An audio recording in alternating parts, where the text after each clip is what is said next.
Now, a year ago, I presented this video. I showed it to you guys and I said, yeah, you know what? The physics system needs a little bit of work. And obviously, things are changing once again. But what could this mean from a pirate point of view?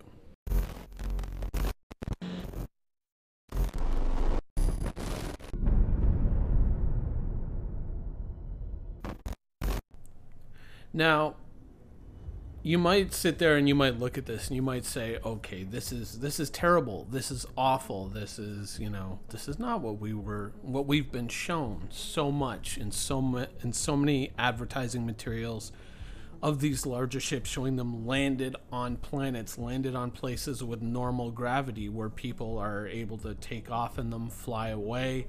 There are many different large ships that kind of fit into this category, and none of them really have in evidence the giant, VTOL thrusters that the Reclaimer does, but apparently they have no problem with this. So I think that overall, I'm not sure that this system is going to reconcile in any positive way for CIG. I think that ultimately this is kind of heading down a road that's going to lead to a lot of conflict with a lot of players, and ultimately whatever their vision is, it's going to be something that's watered down. Now, should large ships handle differently in atmosphere? Absolutely. I mean, that's a reality that everyone was ready to confront. Everyone understood that. Everyone knew that these ships were going to handle with a great deal of difficulty.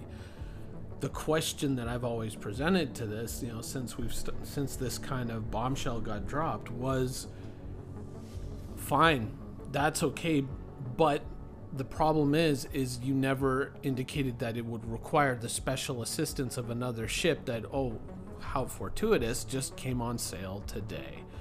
That is my beef with this decision. Accepting the fact that a ship like the Reclaimer or a ship like the Idris or the Hammerhead or any number of large ships that are featured landing on planets would have a certain amount of difficulty in navigating in that environment. I think everyone was expecting that. I think no one thought, oh, this is going to take off just like an M50. No, of course not.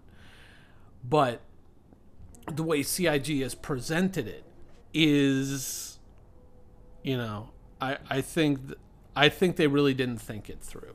But let's say, for the sake of argument, that this decision goes all the way through to live, that somehow this survives.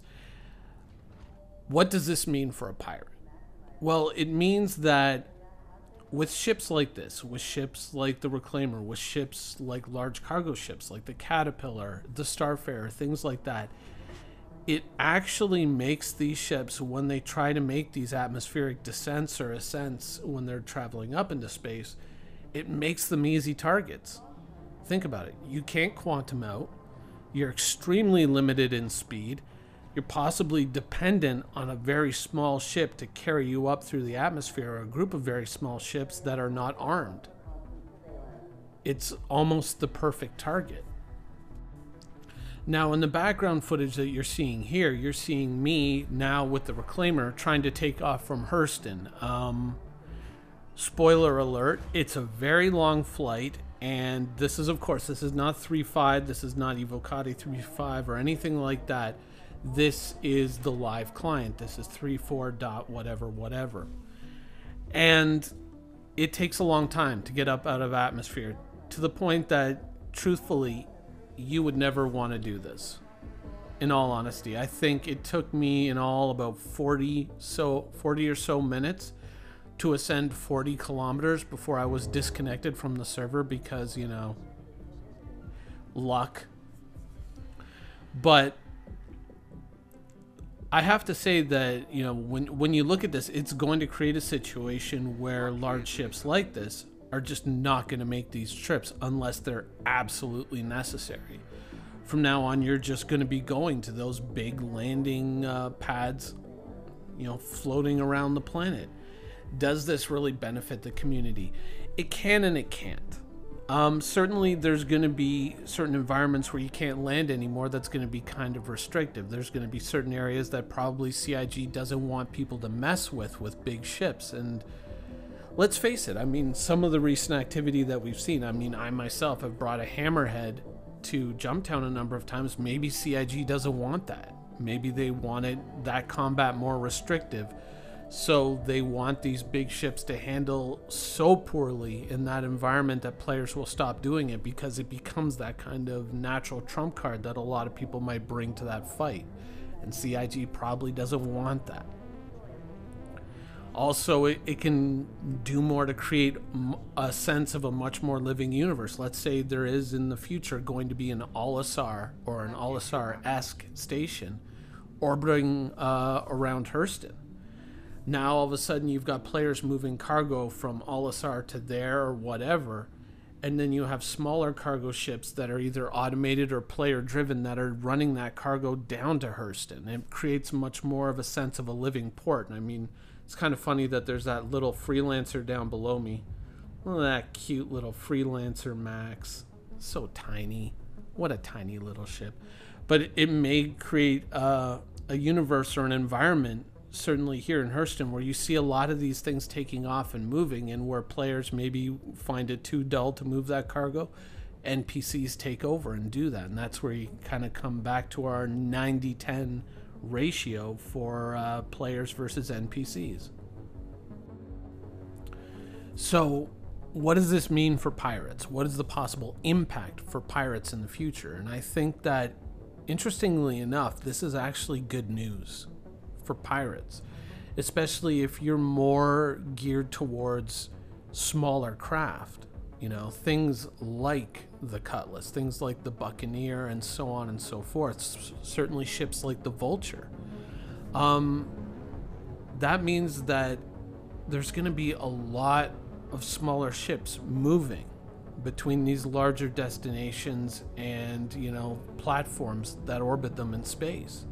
There's going to be a lot of ships that are going to be moving into that atmosphere that could become quite vulnerable depending on where they approach from. I mean, you may wind up with a landing site that's geostationary above Lorville, that just orbits right above Lorville, or it might be just a station that's, you know, at a certain point around the planet. At a certain fixed point, you fly to that planet, the larger ships drop off their goods, and the smaller ships take them from there, and then they got to, from there, poke around and get around to Lorville and then descend through the atmosphere. So there's a lot of different routes of approach that they may take, and some of those may not be all that well protected. And we're not only talking about Lorville here. There's plenty of planets and plenty of moons where this is going to become an issue. And of course, in moons, it may be a little bit easier for larger ships to try and pull this off, but it's not going to be, you know, anything where they can just fly up out of the atmosphere the way that they could. Here you can see me trying my first test to see if I can't just simply go to straight flight, and it's not happening. I'm slowly descending, so of course I've got to rearrange my ship here now and keep flying up in the vertical. This is obviously where you could say that a towing ship would be a really big help, but a towing ship could also be a vulnerability that as a pirate you could exploit. Especially if someone is forced to move a ship down to the surface of a planet for whatever reason, a very large ship, and now they have to tow it up out of the atmosphere. They're now dependent on these very small, unarmed ships. So that becomes a very interesting point of vulnerability that you may be able to exploit. A couple of well-placed EMPs could probably really mess that arrangement up and lead to catastrophic consequences for the person trying to get the ship up out of the atmosphere. And these are going to be interesting things that you're going to have to play around with, things that you're going to have to test in the future to see what you can do with the system, how you can exploit this system in a legitimate in-game way, mind you, to generate money. I mean, if you send a very large ship like this all of a sudden crashing down through the atmosphere, yeah, the ship will be destroyed, but maybe what's the carcass of the ship worth? Get a few vultures in there. Obviously, Reclaimer not going to be getting down there anytime quick, but get a few vultures in there, and possibly you may see some interesting opportunities open up in that way, by exploiting this obvious vulnerability that these larger ships now have been saddled with. We could see a rise of a different type of piracy as a consequence of this decision.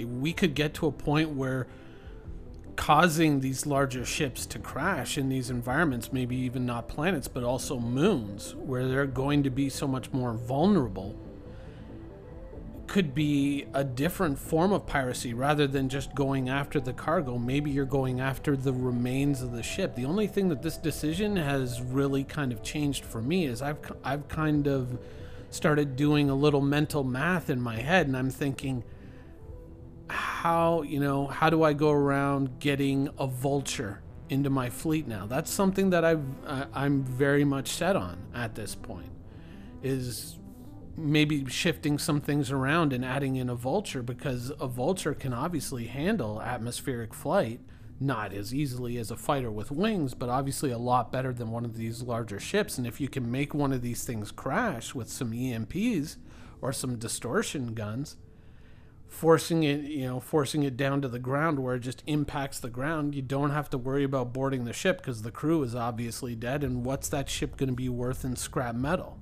and components, whatever survives or whatever cargo happens to survive? Get down there with some Vultures and some Cutlasses and then scavenge through the remains, rip it up, make your money. That could be the form that piracy takes around these larger worlds. It could be very interesting. I mean, you may look off on the horizon one day on Hurston and see a group of Vultures circling in the sky and go, uh-oh, I know what happened over there. So, with changes like this, it's easy to kind of get angry and it's easy to kind of get disappointed. Certainly I am disappointed overall. But the overall impact, I kind of go, okay, if this is the new reality, if these are the objective conditions of the battlefield, how do I make these conditions benefit me? And it certainly makes the Cutlass and the Vulture and EMP ships look a lot more appealing in the future. But of course, we'll have to test it. So with that, I'm going to end the show right here. I hope you guys enjoyed it, and thanks for watching.